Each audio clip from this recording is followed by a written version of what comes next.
generally will get way above 60 FPS very easily. We'll do another run with ray tracing as well.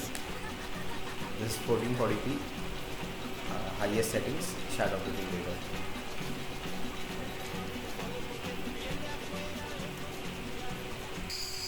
Around 70 FPS, 67, 68.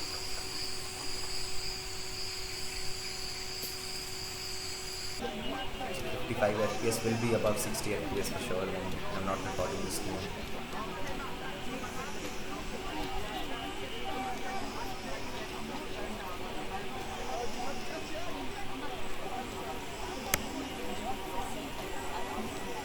Minimum frames was around 50 with the CPU game and 58 with the GPU, and maximum we reached up to 111.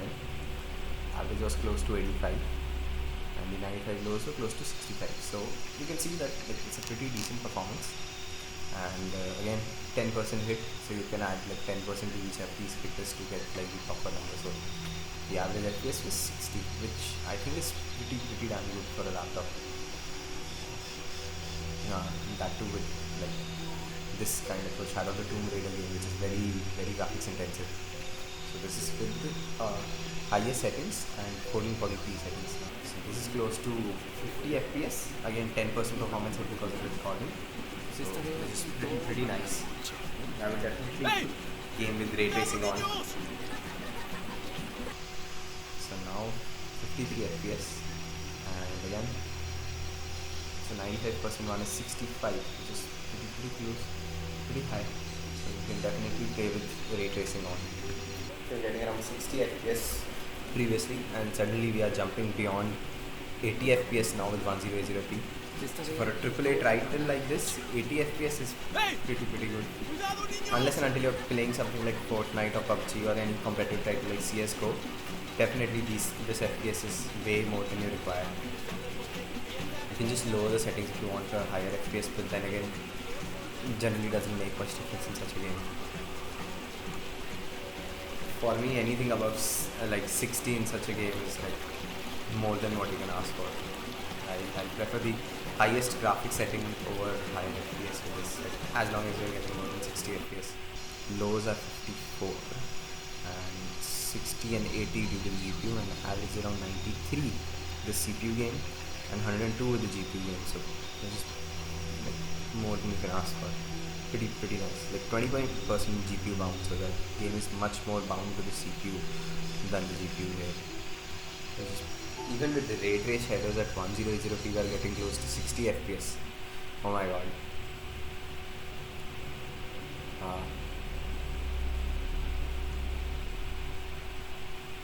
So that means it is possible to play this game with ray trace shadows. That is pretty nice. So the arm and everything, the colors have changed, the shades have changed. It's not a huge difference, but the difference is still there if you look very closely. I'll try to do a comparison between the two. So 50 for average with the ray tracing set to ultra. That's really nice. This is pretty awesome. So minimum FPS is 49, and again, I think, now it becomes GPU bound with ray tracing on. Otherwise, mostly the game was CPU bound. So then 95% over 62, and I like this number. 54 FPS with the ray tracing set to ultra is pretty awesome. Now you can see I'm just comparing the two. On the left you can see it is with RTX turned off, and on the right it is RTX turned on. I've set it to medium settings here for 1440p just to check the performance. In the previous benchmarks you can see that we got a decent performance with RTX on in 1440p, just still close to 54 FPS. Just pretty nice playing on a laptop.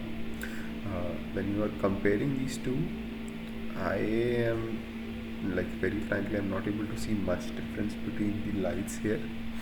There has to be some difference because there was a pretty significant performance hit, but I couldn't find much. But if you look in 1080p with ray tracing set to ultra, what I was able to see was the shadows were a little more softer in RTX on compared to RTX off. RTX off had like very sharp shadows, but RTX on had like little soft shadows, more realistic shadows than compared to RTX off. And Other things seem more or less same. I didn't see much difference. Here also you can see that it just looks very similar. Even now moving to the jungle scene. Now again, I seriously don't see much difference. Maybe in a game like Cyberpunk or Control it will be way more significant to see, but in a jungle setting it's more or less same. Yeah, if you look at the shadows in front of the Tomb Raider, you'll see that there are more softer shadows with ray tracing on. Otherwise it looks more or less the same. Didn't see huge difference though.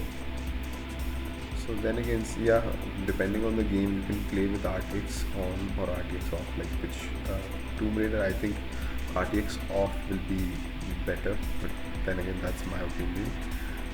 With games like Cyberpunk or Control, definitely RTX on. I have just downloaded Control, so I'll be trying to feature a video with Control as well. Let's see how that goes. So this is Shadow of the Tomb Raider done. Let me know which one you want to see next time. I'm trying to work on Control. I've also downloaded Doom Eternal. So let's see. I'll try to do Doom Eternal as well. Like I have been like huge fan of Doom Eternal for a really long while, with a crazy gameplay and the fast settings. So here you can see in this mode again the RTX on shadows are a little softer. Then again looks more or less the same. So